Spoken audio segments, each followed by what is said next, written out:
दिखाऊं आपको। चलिए मैं रुक करती हूँ शांति प्रसाद भट्ट जी का। शांति प्रसाद भट्ट जी, कितना हुआ है काम, आपको क्या लग रहा है?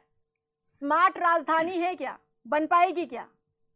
देखिए रीना जी, इस बात को समझने की ज़रूरत है कि देहरादून जो अस्थायी राजधानी है, राजधानी बनने से पहले भारत का हर नागरिक अपने जीवन का अंतिम समय देहरादून में बिताना चाहता था। इतना सुंदर और इतना स्वच्छ दून था, इसकी आबो हवा व्यक्ति को निरोगी करती थी।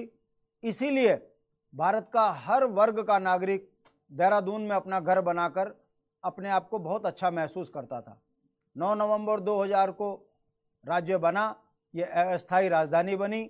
सरकार किसी की भी हो, सबसे ज़्यादा नुकसान यदि किसी को हुआ है तो वो देहरादून शहर को हुआ है। इसकी आबो हवा खराब की गई, देहरादून कंक्रीट का जंगल बना। अनियंत्रित विकास देहरादून में जिस तरीके से हुआ, उसने ये तय कर दिया कि ठेकेदार पृष्ठभूमि के नेताओं ने सत्ता में धनबल के दम पर, राष्ट्रीय पार्टियों के दम पर सत्ता में काबिज हुए, और काबिज होते ही उन्होंने जो पहला काम किया, देहरादून की आबो हवा को खराब करना। हालात इतने खराब हो गए हैं इन 22 वर्षों में कि देहरादून का पानी, वाटर रिचार्ज बंद हो गया क्योंकि कंक्रीट खड़ा हो गया। लीची के बाग खत्म हो गए, देहरादून के अंदर आम के बाग खत्म हो गए। देहरादून के अंदर कृषि भूमि जो कभी जो है बासमती से जानी जाती थी, वो खत्म हो गई। देहरादून का मूल निवासी जो 20% है, जिसने अपने जीवन को सुखी करने के लिए देहरादून में जमीन खरीदी और उसने उम्मीद करी कि ये राष्ट्रीय पार्टियां देहरादून को अच्छा करेंगी, नाम बदल बदल कर दोनों राष्ट्रीय पार्टियों ने जम के देहरादून की आबो हवा को खराब किया। अब आ जाइए, आपकी भारतीय जनता पार्टी ने जो स्मार्ट सिटी की बात करी थी, मैं बार बार इस बात को कहता हूं जनता के बीच में कि ये तराजू वाली पार्टी है। इनको चमन बेचना आता है, जुमले फेंकना आता है। ये उसी का परिणाम है कि स्मार्ट सिटी भारत के 100 शहरों में देहरादून भी एक था, और जो टाइम अवधि थी, उस टाइम अवधि के अंदर इस स्मार्ट सिटी को बन जाना चाहिए था। सत्ता भी चली गई, काम 20% नहीं हुआ, पैसा पूरा समाप्त हो गया। इसकी पृष्ठभूमि में अगर आप जाएंगे, बात फिर वही निकल कर आती है। कहीं ना कहीं दोष जनता का भी है। अभी परिणाम देख लीजिएगा, आप यहां डिबेट कर रही हैं, मगर इन दोनों राष्ट्रीय पार्टियों ने जिस तरीके से जनता की आंख में धूल झोंका है, परिणाम फिर वही आएगा जो उत्तराखंड की उत्तराखंडियत के लिए बहुत बड़ा खतरा है। सवाल सिर्फ देहरादून का नहीं है, सवाल इस बात का है कि स्मार्ट सिटी में जो गुणवत्ता थी उस पर सवाल खड़े हुए। जिन्होंने सवाल खड़े करे उन पर मुकदमे लग गए। क्या करोगे आप लोकतंत्र में कि विपक्ष को खत्म कर दो, बोलने वाले को जेल भेज दो, उसके बाद यदि बचे कुचे हैं पैसे से उनको प्रभावित कर दो। अब जनता को समझना इस बात को चाहिए कि जो 20% लोग इस डिबेट को देख रहे हैं, ये राजनीति में क्या प्रभाव रखते हैं। आपके नाले, आपके खाले, आपके रिस्पना पुल, आपका बिंदाल पुल, आपकी तमाम झुग्गी झोपड़ियों में ऐसे लोग बैठा दिए जिनको देहरादून की आबो हवा से मतलब नहीं, स्मार्ट सिटी बने न बने उससे मतलब नहीं। वो तो अपने अपने पॉकेट में अपने अपने नेताओं के आशीर्वाद से सरकार की संपत्ति पर बैठे, काबिज होकर बैठे हैं और वही सत्ता दिलवाते हैं। झुग्गी झोपड़ियों से एक तरफा वोट पड़ता है। आप रोते रहे कि देहरादून खत्म हो गया।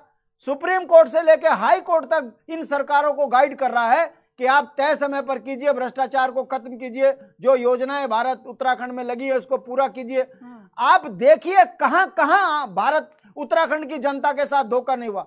अगर आप छात्रवृत्ति घोटाला देखते हो तो उसमें, आप एनएच घोटाले में उसमें, क्योंकि पृष्ठभूमि में ठेकेदार पृष्ठभूमि के लोग आ गए। अब उनको एक ही काम आता है, 2 करोड़ की बिल्डिंग 20 करोड़ में खर्च करो, 1 करोड़ की सड़क 10 करोड़ में खर्च करो, उसके बाद घोटाला करो। ना कांग्रेस के नेताओं पे कार्रवाई, ना भाजपा के नेताओं में कार्रवाई। दोनों इस कदर बेखौफ होकर उत्तराखंड की उत्तराखंडियत को खत्म कर रहे हैं। यह उसका परिणाम है। अभी चुनाव निपटे, अब आपने फिर डिबेट रख दी। मेरा यह मानना है, समझने वाली बात है कि यदि स्मार्ट सिटी में घोटाला हुआ तो विपक्ष की नेता होते हुए कार्रवाई के लिए सदन में कांग्रेस ने कितनी आवाज उठाई, क्यों नहीं कांग्रेस ने इस बात को उठाया। और अगर वाकई भारतीय जनता पार्टी इस राष्ट्र की सबसे देशभक्त पार्टी है तो उसे बताना चाहिए कि तय समय पर गुणवत्ता के साथ काम क्यों नहीं हुआ। देहरादून में सांस की बीमारी जन्म लेते ही बच्चे को होने लगी है।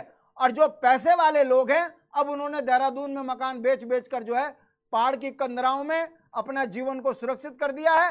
प्रकृति ने एक हल्का सा इशारा भी दिया है, अब लोग सांस लेने के लिए अच्छी जगहों पर जा रहे हैं। देहरादून दूषित शहर बन के रह गया है और इसके पीछे दोनों राष्ट्रीय पार्टियों की गलत नीति है।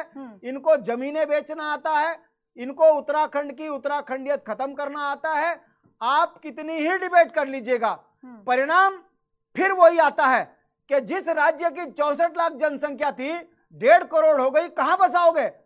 मजदूर को भी देहरादून में बसना है और भ्रष्टाचारी को भी देहरादून में बसना है।